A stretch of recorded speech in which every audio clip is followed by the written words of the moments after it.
정치, 법률, 사회, 문화 하나의 작은 날개짓이 경제의 흐름을 바꾼다. 주가 당락의 기승전결 서경석의 카운터펀치.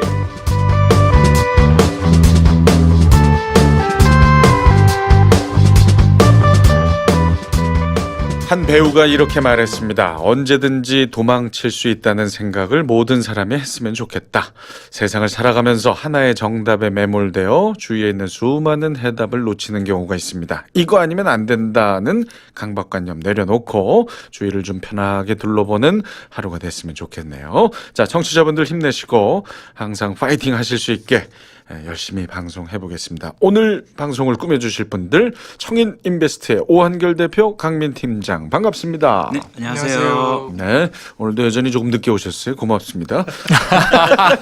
자, 그리고 한 주 결석하셔서 제작진에게 눈물을 보이게 하신 우리 최영일 평론가님, 네, 어서 오십시오. 안녕하세요. 울고 싶었는데 네. 저를 이제 핑계로 삼은 거죠. 아니 근데 너무 바쁘신 것 같아요. 정말 오후 4시에도 TV에 나오시고 네네. 정말 오늘 밤 네. 11시에도 나옵니다. 오늘 밤에 네. 나오시고 대단한 스케줄이십니다. 자, 그리고 여러분 축하해 주십시오. 지난주에 조금 삭막했던 분위기의 방송 많이들 좀 어색해하시고 조금은 좀 불편해하셨던 분들도 계신 것 같은데요. 저희를 구원해 주기 위해 오신 장희영 평론가님 어서 오십시오. 네, 안녕하세요. 반갑습니다. 네, 반갑습니다.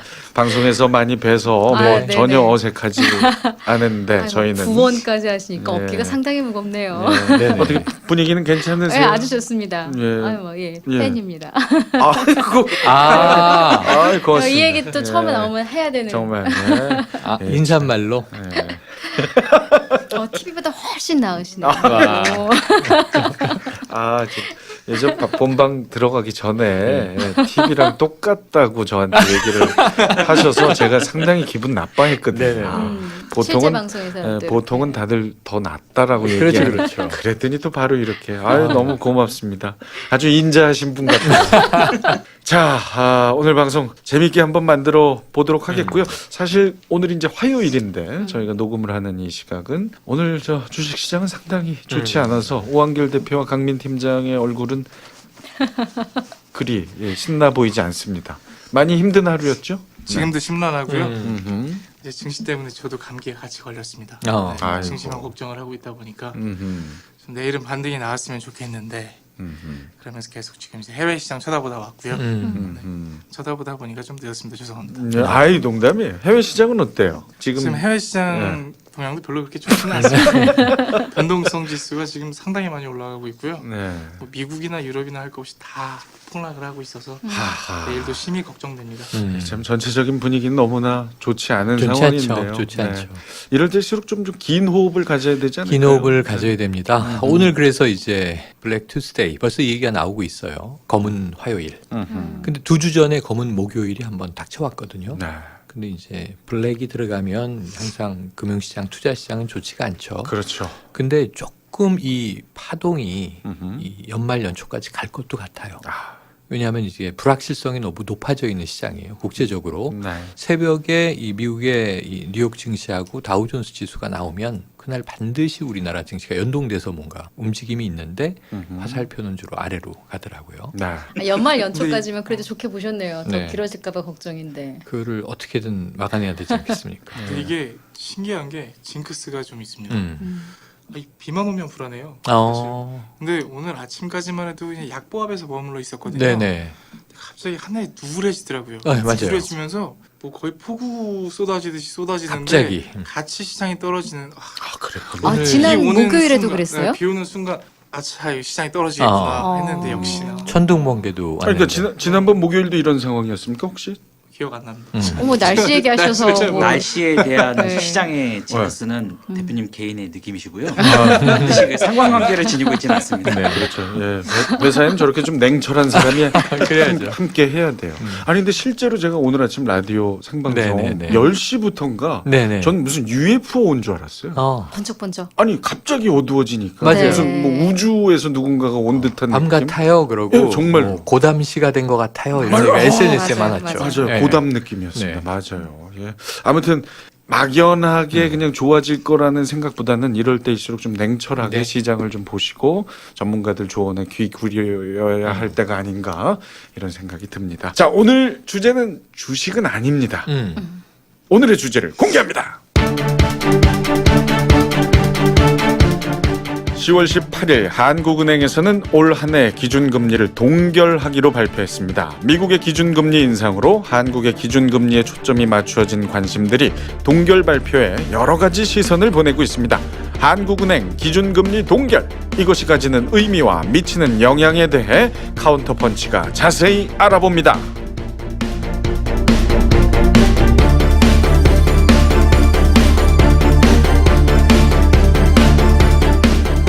한국은행의 기준금리 동결 지난 한 주 마지막을 뜨겁게 달구어 줬습니다. 미국 금리 인상에 따라서 한국은행도 같이 올릴 것이란 예측이 많았었는데 결국은 동결로 발표가 났어요. 이 배경이 좀 궁금합니다. 배경은 그냥 저희 이번에는 사실 올릴 거라고 생각을 했었거든요. 저번 방송을 할 때도 이번에도 만약에 올리지 않으면 좀 문제가 생길 것 같고, 그리고 외화 반출이 심하게 일어날 것 같다라고 생각을 했는데 이번에 동결을 하셨더라고요. 그래서 이제 지난 11월 이후 거의 7번째 동결 결정이라고 보시면 되는데요. 금리 정책은 중앙은행에서 이제 시중금리를 조절해서 간접적으로 통화 공급량을 조절하는 것을 말합니다. 아주 단순하게 표현을 하자면 이제 경기가 둔화세일 때는 금리 인하를 통해서 이제 통화량을 늘리는데, 그거를 경기를 부양하고 반대로 경기가 좋고 인플레이션이 나타날 조짐이 보인다면 이제 금리를 인상의 물가를 안정화시키는 거죠. 근데 이제 한국은행은 이제 경제 전망, 요번에 경제 성장률 또 하향했지 않습니까? 그러니까 6년 만에 거의 최저 수준이고, 투자 그리고 고용, 물가, 주요 경기 지표가 안 좋게 나오는 상태에서 금리를 올리기에는 좀 부담스럽다 판단을 한 것 같습니다. 뭐 이게 배경이라고 한 배경일 수 있겠고요. 우한길 대표님은 금리가 오르길 바라셨어요? 아, 약간 실망하신 것처럼. 오르길 바라는 사람은 아마 없을 겁니다. 뭐 오르길 바라는 사람은 없을 거고요. 그래도 이제 미국과 금리 갭차가 워낙에 많이 나다 보니까 요쯤에서는 한번 잡아줄 필요성은 있지 않겠나 싶었던 거였고. 자금 유출 때문에. 예, 맞습니다. 그러니까 너무 하는 자체가 이제 독립된 기관인데 불구하고 정부의 입김이 많이 들어가는 느낌이 있어서 요번에는 좀 뭔가 하는 만에 결정을 해주길 바랬는데 역시나 동결이 나는 걸 보고 좀 아쉽다 생각은 했죠. 네. 그게 조금 분위기가 달랐던 것 같아요. 왜냐하면 경제 성장률을 하향하면서 금리를 올리기는 쉽지 않아요. 미국도 그건 못할 거예요. 예를 들면 금리를 올릴 때 항상 이 연준 의장이 하는 말은 고용률이 좋다. 그리고 지금 상당히 경기가 안정화되고 있다. 그럴 때 이제 금리를 올린다라고 하죠. 그래서 옐런 의장은 고심고심 끝에 올릴 듯 예고편. 티저 광고만 하고 거의 못 올렸고, 파월 의장이 들어온 이후에 이제 막 쭉쭉 올리고 있어요. 이 미국의 경제 체력이 지금 잘 돌아가고 있다는 얘기예요. 근데 우리 한은이 금통이죠. 정확하게는 금융통화위원회에서 경제 성장률을 하향 발표한 날 금리를 올린다. 이건 쉽지 않을 것이다라고 봤고, 연말에 한 번 지금 기회가 더 있는데 11월 30일에 마지막 금통위가 열리거든요. 네. 그때는 올릴 가능성을 저는 한 70% 이상 봐요. 왜냐하면 이제 미국이 올릴 것으로 확실시되는 가운데, 그럼 미국과 우리 금리의 차가 드디어 이제 1% 포인트가 딱 나는 거예요. 이건 우리가 아까 말씀하신 유출 위기 때문에 유지하기 어렵다. 너무나 차이가 나는 것은 다만 고용이나 성장률이 떨어지진 않아야 한다. 한국은행이 근데 사실은 지금 너무 어려운 상황에 처해 있는 건 맞아요. 사실은 올해 내내 금리를 올릴 것이냐 말 것이냐 이 부분에 대한 고민이 있었을 테고, 사실은 이미 너무 늦었다. 이미 비난을 받고 있는 상황이거든요. 근데 지금처럼 미국이 또 금리 인상을 계속 하고 있단 말이죠. 그렇잖아도 과거에 뭐 연초 뭐 중부터 계속 미국이 이렇게 올리는데 한국 안 올리면 자금 유출 일어나는데 비난받고 맞아요. 있는 상황에서 문제는 그 뒤늦게라도 올릴까 하는데 우리나라 경제 전망치 갑자기 떨어지고요. 물가도 그렇고, 사실 우리가 연초 4월달 이쯤만 해도 미국의 금리 인상해서 이제 우리도 올려야 되는 것 아니냐 그런 얘기 나왔을 때만 해도 한은의 입장은 아직은 우리나라 경제 성장률이나 전망치가 그냥 스탠스를 유지하고 있다였었어요. 더 악화되면 꺼낼 카드다라는 식의 얘기였었는데 이미 하반기로 오면서 악화되고 있죠. 수치가 막 예상치가 뚝뚝 떨어지고 있고. 근데 문제는 그럼 지금 다시 올리려니 말씀하신 대로 상황이 올릴 수 있는 국내 상황은 아니에요. 맞아요. 그렇지만 또 일각에서는 외국인들 자본 유출 일어납니다. 빨리 올리십시오 합니다. 그런데 올렸다가는 경제적인 이론으로는 완전히 역방향으로 가는 거거든요. 게다가 지금 글로벌 경기 자체가 워낙 안 좋다 보니까 올리든 동결하든 우리 경제는 안 좋아질 거란 예측은 뻔히 나와 있어요. 그럼 모든 비난을 올리면 올려서 욕을 다 먹어, 안 올리면 안 올려서 욕을 다 먹어, 이런 상황이기 때문에 상당히 하느니 아마 힘들었을 겁니다. 아주 고민 끝에 맞아요. 지금은 정말 정답을 아무도 모르는 상황이기는 해요. 강민 팀장. 예, 저도 지금 드리고자 생각했던 거를 앞에서 쭉 훑으셨는데요. 아, 그랬어요. 예, 일단 이주열 총재가 상당히 힘든 자리에 지금 있다라고 생각을 하고요. 기본적으로 이제 기준금리가 뭔지에 대해서 먼저 생각을 해보셔야 되는데 기준금리는 국가에 대해서 미치는 영향이 상대적으로 되게 큰 지표라고 볼 수 있어요. 그래서 기준금리를 올린다라는 거는 뭐 제가 속해 있는 주식시장에도 영향을 미치고 가계부채에도 영향을 미치고 기업들의 조달금리에도 영향을 미치고 그리고 인플레이션율에도 영향을 미치게 되고 전방위적으로 영향을 미치기 때문에 금리를 올린다라고 하는 거는 그만한 체력이 뒷받침되었다 또는 올리지 않고는 안 될 만한 위기에 봉착해 있다라는 상황이 되는데 이 두 가지가 서로 상충된 위치에 처해 있는 상태라서 지금 이주열 총재는 되게 힘든 결정을 내리고 있는 상태다라고 말씀드리겠습니다. 그래요. 참 어렵게 결정을 내렸는데도 뭐 여기저기서 말들이 참 많습니다. 아까 그 오프닝 때 잠깐 말씀드렸던 지금 주식시장 너무나 안 좋아요. 맞아요. 블랙 썰스데이였습니까? 지지난주는 블랙 설스데이였죠. 오늘은 이제 블랙 튜즈데이. 튜스데이인 거고. 그런데 이제 이 용어, 이 말의 기원이 있죠. 원래는 블랙 먼데이에서 시작이 되죠. 1987년입니다. 제가 대학교 3학년 시절. 오. 날도 10월 19일. 형. 이게 그렇게 돼버렸네요. 오케이, 계획대로 되고 있어. 이제 드디어 밝혀졌어. 그때 제가 대학을 뭐 14살 때 들어갔으면 이럴 수도 없는 거죠. 천재도 아닌 것이. 제가 그 87년 10월 19일. 그래서 저는 이 날짜가 공교로운 게 아까 금리 동결한 한은의 금통위의 이 모임이 10월 18일이었죠. 지금 분위기가 흉흉해요. 87년에는 홍콩발, 그때 처음에 우리 나비 효과 얘기하시잖아요. 오프닝 멘트 때. 홍콩발로 시작된 증시 폭락이 마치 연쇄 반응처럼 체인 리액션으로 가더니 미국 시장이 뻥 하고 붕괴를 하는 거예요. 오늘도 3% 이상 빠졌죠. 코스피 3% 이상 빠졌다가 다시 마지막에 조금 올렸죠. 조금 반등했어요. 그리고 거의 이제 3% 출렁출렁하면 거의 사색이 돼요. 증권 업계 관계자들은. 근데 무려 이때 이 블랙 먼데이 때 22%가 빠져요. 이건 공황이죠, 공황. 사실은. 22%가 빠진 거죠. 네네. 대공황이죠, 대공황. 그래서 이제 이때 대공황 얘기가 나왔습니다. 블랙 먼데이인 이유가. 이러면 어떻게 되냐면 이제 뉴욕 증시라든가 다우존스 지수 쪽이라든가 미국의 이제 주식시장에서 사태가 일어납니다. 심지어 대공황 때나 이때는 자살한 분들도 있어요. 트레이더들 중에. 왜냐하면 책임이 감당이 안 되니까 여기서 벌어지는 고객 손실 문제들이. 자, 이제 이게 블랙 먼데이가 지금도 미국은 이때를 되게 생생하게 기여를 하고 있어서 이거를 한 번 더 체감한 게 뭐 여러 번 이제 증시라는 게 오르락내리락 출렁출렁하지만 불황과 호황의 사이가 아니라 화랑과 공황의 사이. 그러니까 이건 이제 산이 높았고 골이 그만큼 깊을 때, 이 낙하의 폭이 클 때 블랙 먼데이를 항상 떠올리면서 이 블랙이라는 용어를 이제 요일에다 붙여서 많이 쓰게 된 기원이 31년 전의 역사였어요. 그렇군요. 최근에 이제 그 사건을 떠올릴 만큼의 그 정도까지는 아닙니다만 하여튼 충격이 대단한 거죠. 미국은 한번 떠올렸던 게 2008년 그 서프라임 모기지 때 그에 못지않은 우리는 이제 외환 위기 이렇게 부르는데 MB 정부 때였죠. 근데 이제 그 정도의 체감인데 미국은 서프라임 모기지 때 어마어마한 충격으로 있을 수 없는 그 아이비들이 날아가는 경우도 생겼었지 않습니까? 근데 이제 지금 미국은 블랙 잘 안 붙어요. 블랙은 블랙 프라이데이만 붙어요. 좋을 때만. 예, 그거는 뭐냐면 이제 쇼핑 러시 일어나는 때잖아요. 크리스마스 전에 추수감사절 지나고. 근데 지금 이 블랙은 주로 우리나라의 시장에서 작동해요. 미국은 지금 블랙 아니에요. 네. 이참 저 주식시장에 계시는 우리 두 분은 참 너무나 힘드시겠습니다. 예. 그 저희 팀에서는 요즘 블랙 옥토버 해서 그냥 검은 10월 이렇게 검은 10월. 예. 거의 블랙 에브리데이죠. 달 전체를. 올 10월 한 달 원래 동안만 그렇지. 해서 코스피 지수와 코스닥 지수가 각각 10% 이상씩 하락하는 모습을 보였어요.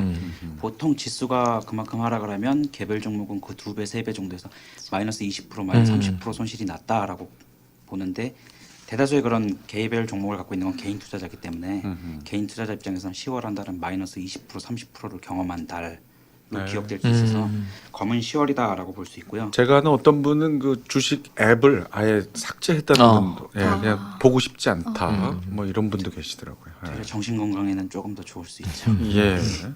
예, 요즘 같은 경우는 투자자들이 이제 레버리지를 많이 걸어서 투자를 하게 되는데요. 외국인이나 아니면 기관들이나 해서 시장이 하락세에 접어들게 되면은 그 담보 부족이 생기게 되면서 그에 따른 투매 물량이 더 쏟아지게 되고요. 그에 따라서 보험사나 기타 기관들이 할당되어 있는 리스크 한도 내까지 도달하게 되면 그들도 손절을 실행하게 되면서 리스크 방어 차원에서 손절을 하게 되면서 또 투매 물량이 나오게 되고 투매가 투매를 부르는 상황이 발생되면서 원래 하락하고자 했던 수준 이상으로 하락하는 경우들이 또 생기는 경우가 왕왕 있습니다. 우리 오한결 대표 좀 힘 좀 내셨으면 좋겠습니다. 지금 기운이 없어요. 감기에 시장의 상황 좋지 않음까지 겹쳐서 지금 힘이 안 나실 텐데. 진짜 힘 좀 내고 싶은데 네. 이게 더 힘이 안 나는 건 모멘텀이 없다는 거예요. 미국 시장이나 사실 중국 같은 경우에도 어제 경기 부양책이 나왔단 말이에요. 그러면서 장중 5%까지 반등을 했거든요. 우리나라는 0.3% 4% 올라갈 땐 정말 찔끔 오르다가 하락할 땐 우리나라가 대장이에요. 네. 우리나라가 하락의 선행지표인 것 같습니다. 그걸 보니까 이번 해 들어서 계속 조정이거든요. 그러니까 좀 뭔가 희망을 갖고 기대감을 실을 만한 모멘텀이 필요한데 그게 부재라는 게 솔직히 제일 암담하죠. 자 그러면 오늘 우리의 주제 이 금리와 주식시장 어떤 관계가 있을까요? 간단하게 설명을 드리면 금리가 오른다고 가정을 하면 이제 많은 분들이 금리와 주가가 무슨 상관관계가 있을까라고 생각을 하시는데 금리가 오르면 이자가 이자를 많이 받는다라는 그런 이론을 가지고 얘기를 하는 게 아니라 금리가 오르면 뭐 예대 상품이든 예대 상품이 원래는 1.5%였어요 금리가 근데 얘가 2%가 돼버렸네 그러면 예대 상품의 가치가 하락하는 거예요. 그러면 기존에 갖고 있던 사람들은 손실을 보게 되죠.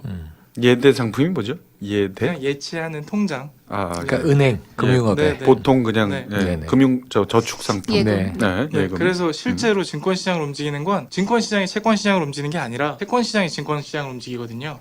그러면 금리가 붙음으로써 이제 상품의 가치가 하락을 했다. 그러면 그 상품에 대한 수요 메리트가 훨씬 더 많이 생기지 않습니까? 그러면서 증시의 자금이 이탈을 한다고 보시면 되거든요. 그렇기 때문에 금리가 올라가는 건 당연히 위험 자산의 선호도가 안전 자산 선호도로 이동할 수 있다.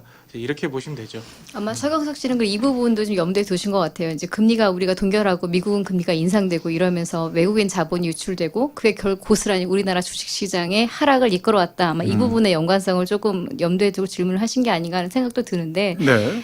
뭐 일명 조중동이라고 하는 큰 매체들에서는 그렇게 우리나라 경제 정책을 비난하기도 했어요. 미국의 금리 인상과 우리나라의 잘못된 경제 정책 때문에 블랙 목요일이란 일도 벌어졌고 지금 우리나라 주식시장이든 뭐든 이렇게 안 좋다라고 비판을 하기도 했어요. 물론 일각에서는 공매도나 없애라 이런 개인적인 비판들도 있었습니다만 사실은 우리나라 시장이 그렇게 뭐 하나에 움직이는 것도 아니고 미국의 투자자들이 그 금리 하나 때문에 우리나라에서 자금을 다 빼낸다? 이것도 사실은 말이 안 돼요. 그렇게 따졌으면은 5월, 4월에 미국이 기준금리 인상하고 이랬을 때부터 자본 유출이 서서히 일어났었어야죠. 왜냐하면 미국이 금리 인상하는 거는 뭐 4차례 이상 뭐 이렇게 예정되어 있었던 거고. 근데 그 당시에는 자본 유출이 그렇게 많지는 않았거든요. 그러니까 물론 이 경제적인 분석은 정답은 없어요. 하지만 금리 하나 때문에 외국인 자본이 다 유출되고 우리나라 주식시장이 이렇게 크게 폭락했다라는 건 제가 볼 때 너무 앞서가는 것 같고 여러 가지로 지금 미국 경기도 그렇고 미중 무역도 사실은 글로벌 경기가 어렵고 뭐 터키나 브라질이나 이런 신흥국들 경제 위기 개선 나오고 있고 전반적으로 신흥국에 대한 어떤 자신감이 많이 떨어져 있는 상태잖아요. 이제 그런 것들도 함께 반영되어 있는 것 같아요. 거기에 아까 뭐 공매도나 금리나 많은 것들이 이 최악의 상황에 같이 이렇게 떡검을 묻혀지듯이 버무려진 것이 아닐까 저는 그런 생각도 들더라고요. 일단 금리랑 주식시장 이렇게만 놓고 비교를 하면은 금리가 인상된다. 그러면 기업은 자금 조달 비용이 올라가게 된다라는 그렇죠. 식으로 해석을 할 수가 있고요. 그렇게 되면은 기업은 수익성을 더 높이지 않는 이상 힘들어진다. 기존의 수익 수준은 낮아진다라고 볼 수 있고요. 또 기업의 내재 가치를 계산하는 밸류에이션 과정에서도 금리는 할인율의 개념으로 적용이 되기 때문에 금리가 높아지면 높아질수록 같은 돈을 버는 기업의 가치는 점점 낮아지게 되거든요. 이를 쉽게 한 문장으로 정리하면 보통 금리는 주식시장에서는 중력과 같다라는 식으로도 표현하거든요. 올라가면 올라갈수록 주가는 밑으로 이렇게 눌러붙게 될 수밖에 없기 때문에 예, 그런 역할을 합니다. 또 아까 앞서서 평론가님 말씀해 주신 것처럼 금리 차이로 자금이 대규모 이동이 일어난다라는 거는 기준금리만 놓고 볼 때는 지금은 자금 유통 경로가 워낙 다양해져서 그 효과는 좀 많이 반감된 상태고요. 우리나라 시장에서 외국인 투자자들이 유출되는 바로미터로 사용하기에는 금리보다는 환율이 지금은 조금 더 큰 영향을 미치고 있습니다. 아 그래요. 자, 이 참 우리의 경제 상황 뭐 어느 한 가지 요인만으로는 설명하기 어려운 정말 아주 힘든 상황입니다. 맞아요. 우리 장희영 교수님은 강단에서 이제 경영학을 네네. 가르치고 계시는 경제 전문가신데도 이 바깥에서 경제 얘기하는 걸 참 꺼려하신다고. 아유, 네. 경제 전문가라는 표현을 쓰면 또 진짜 전문가분들이 아마 비웃으실 수도 있고요. 근데 또 거시경제나 이런 것들을 보다 보면 사실은 이렇게 하나하나 이슈 나오는 거에 대해서 경제적으로 막 해석하는 게 조금은 저거 좀 무리한 해석이 아닐까라는 생각도 들어요. 하지만 또 반면에 이해가 되는 건 일반적으로 서민분들은 금리 이만큼 올랐으면 당장 나한테 어떤 영향이 있는 걸까?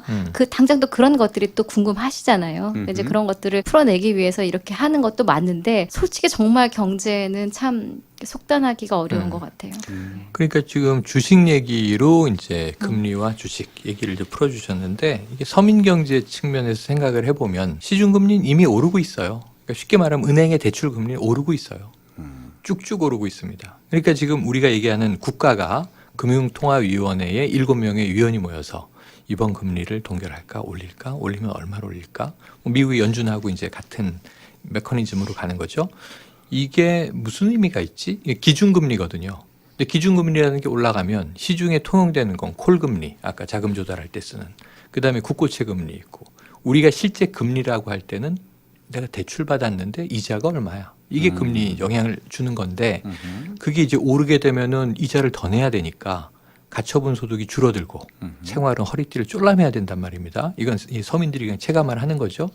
그런데 이제 문제는 여기서 또 한 가지 우리가 따져봐야 되는 게 고정금리냐 변동금리냐 대출을 받았을 때. 근데 요즘은 다 이 전문가들이 변동으로 받으라고 해요. 저금리 때 많이 그랬어요. 그래서 지금 이 금융상품들이 고정금리는 떨어지고 변동금리가 올라간 상황이에요. 그럼 변동금리는 금리가 올라가면 이자는 그대로 높아집니다. 그래서 가계대출 문제가 나오는 거예요. 가계대출 지금 1,500조 시대에 금리를 올리면 지금 적어도 한 4, 5조 정도의 압박이 대출을 받고 빚을 갚고 있는 서민들에게 쏠릴 거라고 지금 예측을 하는 거거든요.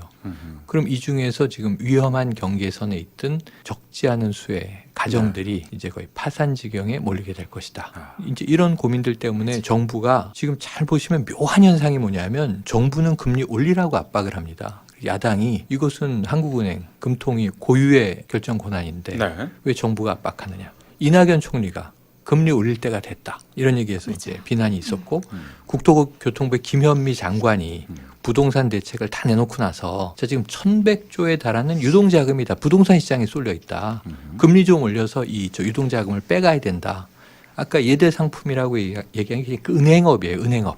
은행업은 두 개 해요. 돈 받는 예금, 예금과 유치, 대출. 그렇죠. 예대. 예, 예대. 그냥 인바운딩, 아웃바운딩 두 개 가지고 장사를 하는 거잖아요. 네. 금리 올리면 은행 주가들이 올라갑니다. 은행업은 좀 살아나요.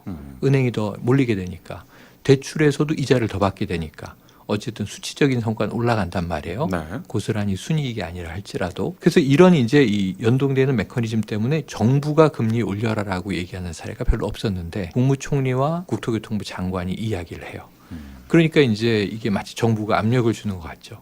그래서 이번에는 오를 가능성이 높다고 전문가들이 예측을 한 거예요. 근데 이제 결국 1%의 차이가 미국과 우리 금리가 벌어질 때 우리도 움직이지 아니할 수는 없을 것이다라고 봐서 11월 30일이 이제 주목이 되는 것이고 결국은 금리가 올라가면 이 대출로 버티고 있던 우리가 이야기하는 자영업자, 서민 가게는 네. 상당히 좀 이제 특정 영역이 붕괴될 위험에 처해 있다. 최평 감독님이 알리는 지금 설명하시면서 이유다. 변동금리 이야기를 하셨잖아요. 네. 근데 물론 고정금리도 있습니다. 근데 변동금리 대출 비중이 대부분 높은 게 취약계층이에요. 맞아요. 취약계층, 중소기업들, 자영업자 이런 분들일수록 이제 변동금리를 추천을 하거든요. 그 은행도 그게 대처하기가 편하죠. 변동금리를 쓰는 게 기준금리 움직이는 거에 따라서 같이 움직이니까요. 그러니까 이게 우리가 근데 지금 잘 살고 있는 나라면 좀 소득이 안정되어 있고 경제적으로 무언가 안정되어 있으면 사실은 금리 올라가면 좋죠. 예금에 놨을 때 이자 많이 나오는 건데요. 적금 들어도 이자 많이 나오고 문제는 지금 불안정하고 힘들고 가계대출 비중이 이렇게 올라가고 있다 보니까 예금금리 올라가는 좋은 점보다는 대출금리 올라가는 걱정 이게 이제 한숨이 나오기 시작하는 거고 이게 게다가 진짜 부동산 정책이니 뭐니 해서 부동산 시장도 침체되어 있단 말이죠. 정부에서 사실은 금리 인상해라라고 이야기한 게 사실은 좀 이것도 어려웠었던 게 부동산 시장 침체됐을 때 활성화시키는 가장 좋은 방법은 금리 낮추는 거예요.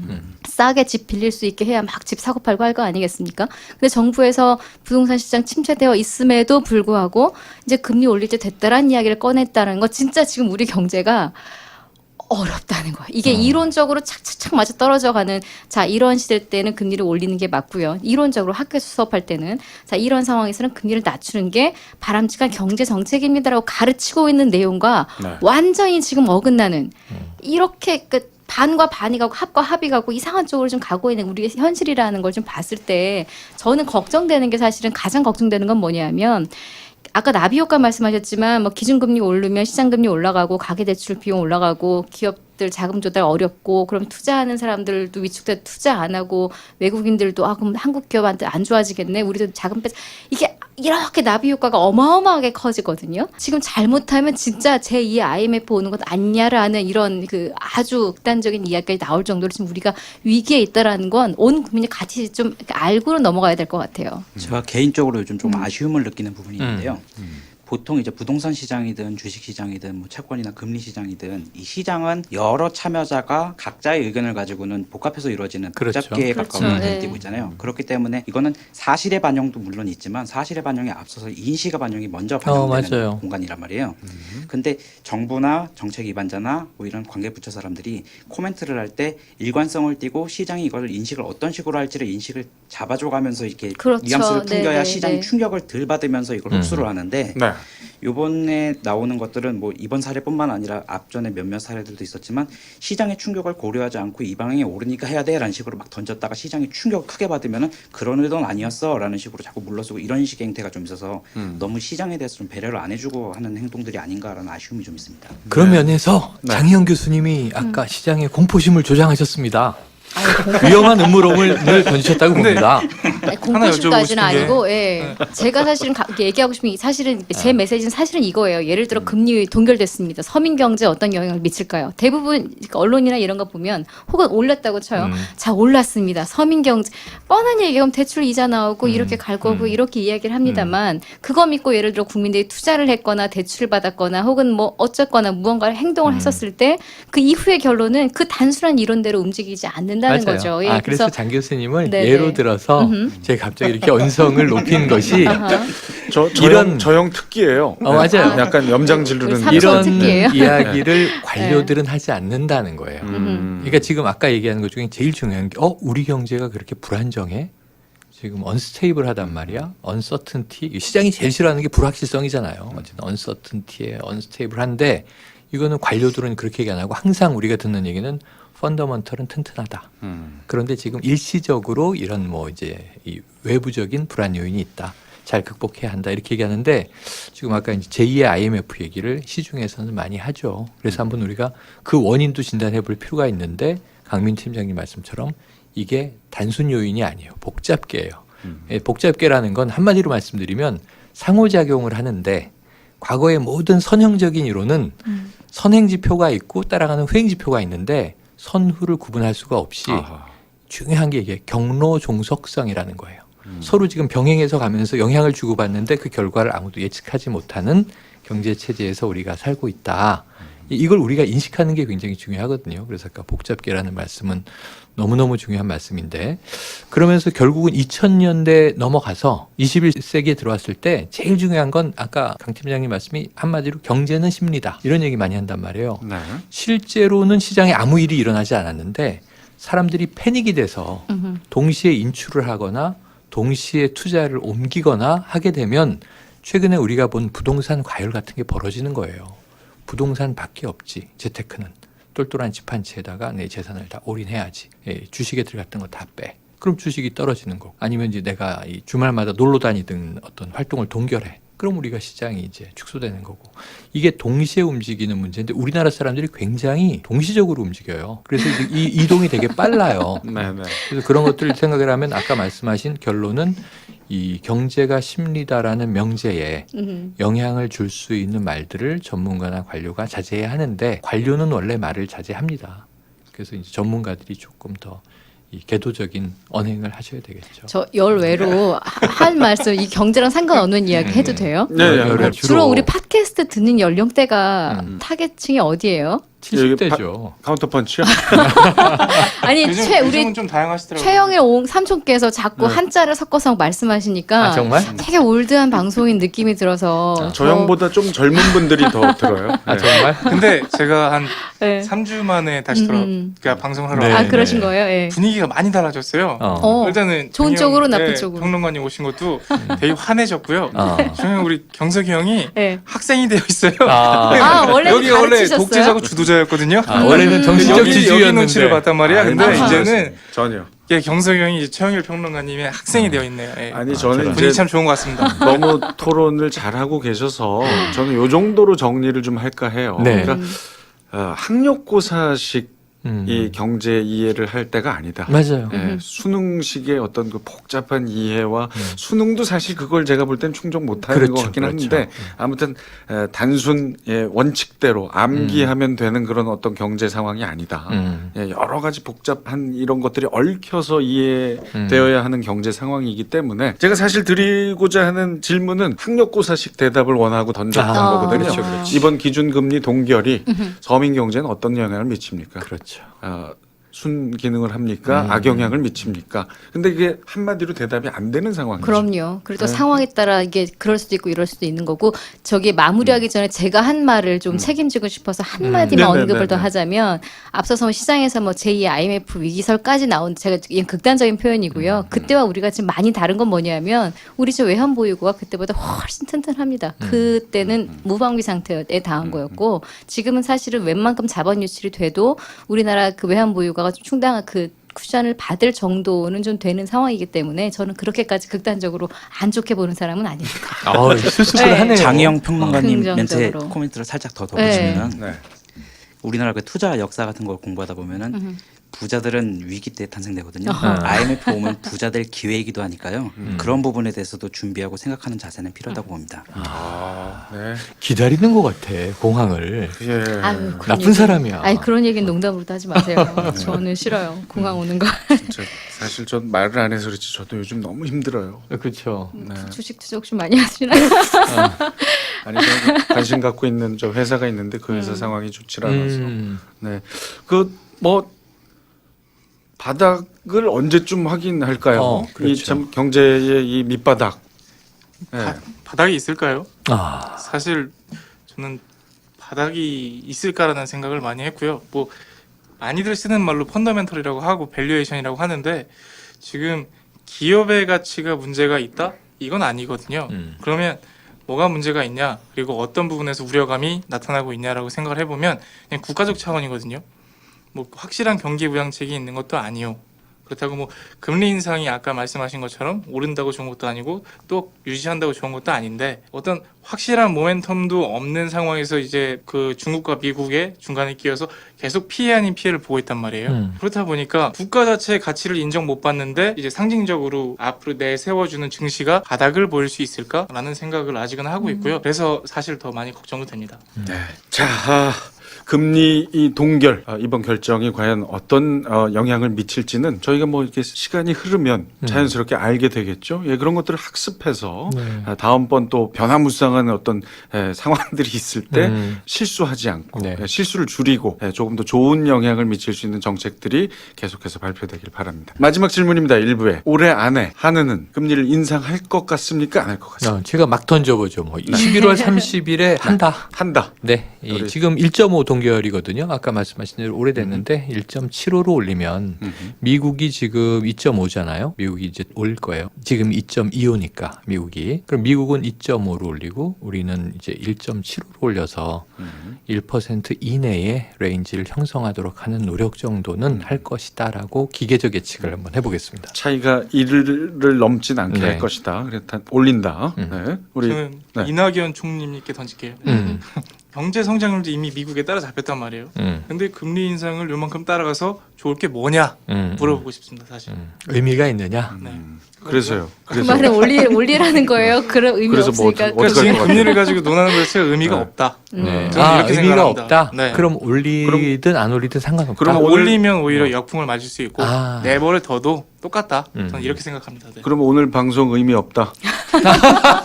의미가 그건 뭐 이렇게 목까지 쉬어가면서. 네, 아, 네. 그건 너무 왜곡된 말씀이고요. 그건 아니지만 이미 많은 걸 다 따라잡혔고 국가 가치가 네. 떨어지는 상황인데 음. 금리 0.25% 올린다고 해서 또 금리가 완전히 따라잡는 것도 아니고요. 네네. 그렇다라고 하면 오히려 역풍을 맞을 수 있는 게 인상이거든요. 그러면 그냥 차라리 가만히 있어주시면 좋을 것 같다. 예, 그렇게 생각을 합니다. 네. 보다 더 근본적인 어떤 다른 것에 더 신경 써달라. 음흠. 예, 저는 뭐 이번에는 올리지 않을까 저도 그렇게 생각은 하고 있고요. 다만 이제 개인적인 또 바람은 올리더라도 세금을 인하든 아니면 뭔가 다른 경제 활성화 대책을 내놓든 하면서 우리나라가 금리는 올리지만 이거를 흡수할 수 있을 만한 다른 방향성을 계속 모색하면서 내놓고 있다라는 메시지를 같이 주면서 금리를 올렸으면 하는 바람이 있습니다. 저도 이번에는 이제 어차피 마지막이고 올린다고 했으니까요. 올릴 것 같아요. 그리고 어차피 지금 올리든 안 올리든 지금은 방법은 없고요. 다만 우리 오 대표님 굉장히 오늘 컨디션도 안 좋고 그래서 다 비관적이신 것 같아요. 네. 지금 우리 기운 냅시다. 화이팅. 상당히 네. 다운돼 있고요. 지금 사실 감기. 금융팀장의 의견이었습니다. 그러니까 네. 금리를 올리는 건 좋은데 음. 약간 어떤 다른 모멘텀도 같이 만들어주면서 갔으면 좋겠다 이런 의미였고요. 아 그리고 조금 희망적인 얘기를 하자면 지금 우리에게는 남북 관계도 있습니다. 남북의 어떤 그 경제 관련돼서 우리가 좀 기대감이 많이 있고 이건 우리 남북 간의 문제가 아니라 전 세계에서 만약에 북한이 개방된다면 경제적으로 전 세계 기업들이 들어와서 할 일이 너무너무 많거든요. 그래서 사실 우리는 남북 경제 협력이라는 좋은 이슈도 하나 있고 또 코리아 디스카운트라는 어쩌면 지금 우리에게는 호재일 수 있는 긍정적인 면도 있기 때문에요. 그리고 외환보유고도 아까 말씀드린 대로 예전보단 탄탄해졌고 여러 가지가 다른 신흥국들보다는 조금 장점은 있다, 강점은 네. 있다. 네, 알겠습니다. 긍정적인 마무리하겠습니다. 자, 1부는 뭐 이 정도에서 마무리를 해야 되겠네요. 이 사실 2부까지 방송을 이어가야 되는데 오한결 대표의 그 감기가 네. 저한테 조금 옮은 것 같아요. 저런. 약간 목이 깔깔하고. 지금 이 순간. 예, 이 큰일 났네요. 제가 선배님한테 옮은 겁니다. 아. 지금 아직까지 서로. 모르는 거라. 예. 제발 저 좋은 느낌만 우리 국민들에게 네. 다 옮아가기를 바라면서 그래야죠. 예, 1부는 마무리하고요. 2부에서는 유류세 인하와 경기 부양책에 대해서 알아보겠습니다. 아하. 매주 수요일 업데이트되는 카운터펀치는 팟빵, 파티, 아이튠즈에서 청취하실 수 있습니다. 검색창에서 카운터펀치를 찾아 구독과 하트 눌러주시고요. 응원